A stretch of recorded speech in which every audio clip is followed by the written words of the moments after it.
Okay, very good. Thank you.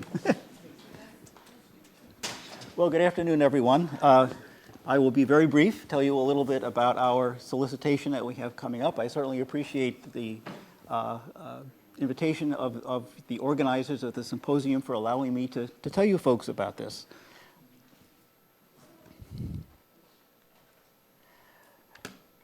Are you folks familiar with the Department of Energy's Industrial Technologies Program? Anybody ever heard of us here? You raise your hand.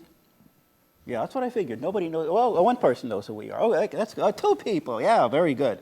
One reason I'm here is to tell you not only about the solicitation, but a little bit about who we are. We're part of the Department of Energy, the Industrial Technologies Program, ITP as we call it. Our mission basically is to improve national energy security, climate, environment, and all that sort of stuff, and economic competitiveness by transforming the way U.S. industry uses energy. That's what it says here. And basically, our goal is really to make American industry more energy efficient. From the pie chart on the right, you can see that industry actually uses about a third of the energy that is used in the United States. We're the largest energy consuming sector. This graph shows you, actually I want to draw your attention to a couple of things here. The upper blue line shows you basically industrial production in the United States, corrected for inflation. The bottom line, the bottom blue line, does this do something? No, whoops, okay. The bottom blue line shows you the energy that is used essentially per item produced. So the energy used per item, that button, okay, thank you. All this high-tech stuff, wow. The energy used per item produced over time for industry has gone down. Similar readings in other areas, like in commercial buildings, residential buildings, and transportation. Well, these two actually sort of are increasing. The transportation dropped down, and it sort of is level. So what this sort of says is that when there are energy-efficient technologies, industry will use them.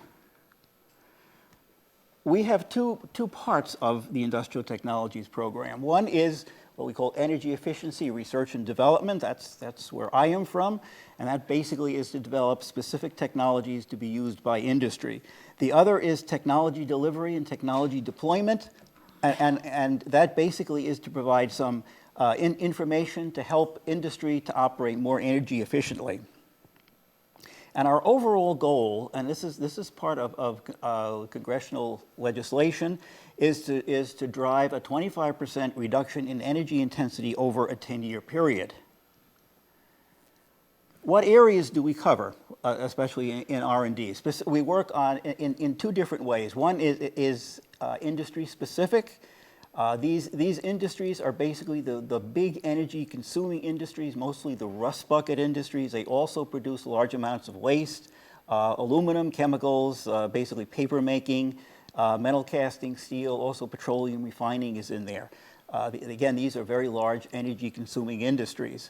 We also have activities that are cross-cutting, distributed energy, for example, nano manufacturing, energy-intensive processes, fuel and feedstock. Hey, say that fast. Fuel and feedstock flexibility. Three other areas: materials, combustion, and sensors, and also the area that I represent here today: information and communication technology. Funding breakdown. This shows you two things. Number one, it shows you what kind of organizations do we fund. About a little over 40% of the money that we spend in R&D goes to industry. About 16% goes to universities, and about a third goes to national laboratories. The emphasis in our office is primarily on R&D. 60% of our budget goes to R&D.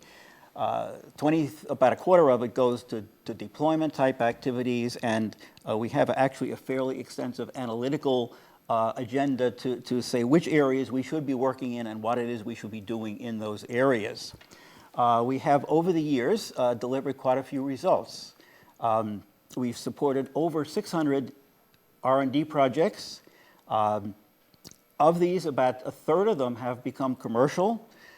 We've received 42 R&D 100 awards. I don't know if you're familiar with that, but that's sort of like the Academy Award in the R&D area. And we have saved 5 quads of energy. And you say, what's a quad? Well, a quad is a quadrillion BTUs, 10 to the 15th BTUs. Why are we focusing on information and communication technologies? Well, basically, server-based data centers and server-based telecommunications systems already use about 3% of the nation's electricity. And if you can believe this, the energy costs for operating a data center, actually, and the IT equipment in a data center are over its useful life are actually greater than the capital cost of that IT equipment. Also, data center energy use is increasing by about 12% a year. Existing facilities face severe power and cooling constraints because of all that energy that's used. Also, in the telecom sector, broadband use is increasing dramatically and also increasing energy use. And even with the positive impact of the technology delivery area that I will tell you about in a moment, advances are needed in R&D to meet energy goals. That our technology delivery program has had an activity going on now for about a couple of years in energy efficient data centers. They have released a DC Pro data center evaluation tool, which is designed to tell data center operators what and what is not energy efficient in their data center. They've created training activities. We have teams that go around and perform data center assessments. They've followed a systems engineering type approach in looking at most of the aspects of data centers. They have created case studies. There are 2 case studies on the ITP website, one of Lucasfilms, the other one of Verizon for again, data center efficiency and what these organizations have done. We've also conducted federal showcases within the government, and we also have a recognition program. Back last October, we had, more or less in this area, a workshop to come up with a vision and a roadmap for information and communication technology.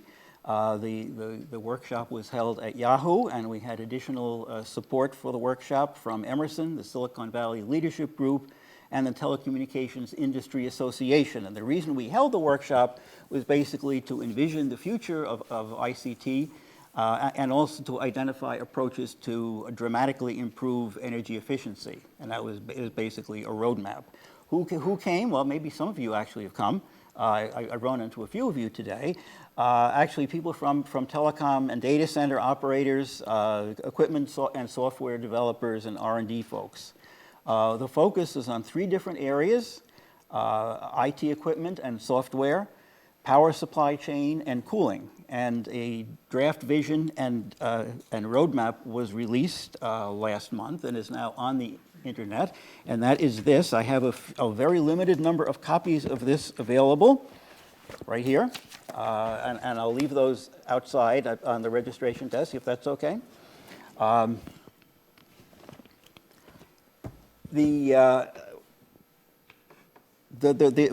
is in this in the vision and roadmap document came from the workshop, and there have been sections of it that are written mostly by participants at the workshop and a few other people that volunteered to do that. Again, it's been posted on the internet. The URL is at the bottom of the page. We encourage people to comment on this, and I will tell you in a moment how you can do that. Again, it also tells you if you go to that URL site. This shows you basically a breakdown of how energy is used in data centers and also the amount of energy that could be saved. It's kind of an eye chart thing, but again, it's all in this document, and really, if you're interested in this area, you should certainly look at it. You can see from this, on the left side of this, that about 50% of the energy is used essentially by the IT equipment, about 25% used by the power supply system, and about 25% by cooling. We have a stimulus bill funded solicitation. And the objective of this was actually defined by Congress. They called this out. It's actually in the legislation, and that is to conduct research to increase the efficiency of information and communication technology. And the focus of this is primarily on R&D, research of technologies that use less energy and use less heat. Basically, these would be server-related technologies. And another aspect, but probably a smaller aspect, is to demonstrate some of those technologies. Again, the scope, as I said, is server-based facilities such as data centers and telephone central office switching centers, which again are becoming server-based. Some useful information. This is my last slide. I'm done. This gives you information about where you can find, again, other than on the table outside, this report, which I think you will probably find very interesting, especially this group. Also, there you can comment on it, and there is an address for commenting on it, and we would appreciate all your comments. We've gotten several very good comments so far, and actually no bad ones, but they've all been good comments. We have a direct link to the solicitation that sometimes is hard to find. I know when it was, they told me it was posted. They being the Golden Field office that's actually operating the mechanics of the solicitation, that's part of DOE. It was hard to find. This is how you get to it directly.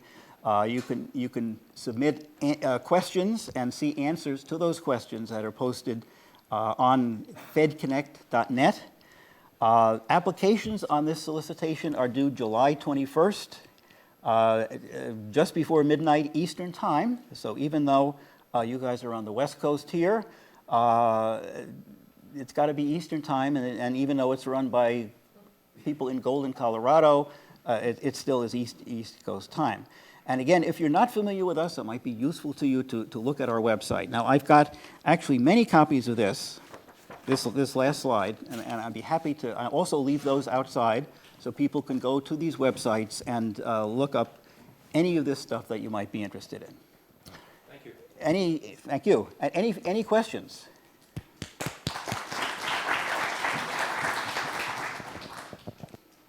Yes. The main thing is to notice it's July 21st. Yes. It gives us about 40 days. Yes. So what kind of time frame is your agency allowed to look at? Are you allowed to look at projects that have 5 to 10, that won't come to fruition for 5 to 10 years and 50% chance of failure, or only 1 to 3 years? There really is no limit, but the funding has to be spent entirely within 2 years, and there is no guarantee of future funding. Okay, but now you can if you're working on one of the kinds of projects that will be there, you can actually develop information and data that can be used to sell a particular concept to either other agencies or industrial companies or what have you, to continue the work. The obvious question is how much funding is in there. That's a good question. That's a $50 million question. Okay, and we do have $50 million available for this. Gideon, in terms of the breakdown you showed on your pie chart, demonstration of technologies, is that 20%? And the R&D, when you're talking about R&D in this context, is it transformative things you're looking for? You mean for the solicitation? Yes, for the solicitation. I think it's going to depend largely on the quality of the proposals that are received. And I'll tell you, as long as you people are here, I'll give you a big hint. One of the big factors that will be important to the person making the final decision is that the energy savings are very important. He's going to, if there are, let's say, 10 projects, 10 proposals that are considered to be acceptable, he will probably pick out of those 10 the 5, say, if that's the amount of money we have, that save the most energy. So that's going to be the one of the big guiding factors, probably the key guiding factor. So it seems like that would favor long-range research because you can always project very big savings into That, the future. that's also true. Now, we have two other things, by the way, on the solicitation. One of them, somebody said, well, my gosh, I'm a university. I can't link, well, how do I link up with other organizations? Because one of the things that we do require in the R&D area is we require an organization to do research, but we also require a company to make the thing that would ultimately come out of that research, another organization to sell it, and a host site to demonstrate it, even though those things might not happen and probably in most cases will not happen during that 2-year period. So how do you arrange to get some of these organizations that you don't know? Well, we have a site that is our matchmaker site that will enable you to do that. So that is there. You also will have to demonstrate, show energy savings, and that's required. And there's also a special website that you will have to go to do calculations, or actually it's a spreadsheet. And the calculations are done for you, but you have to put in numbers and you have to justify those numbers.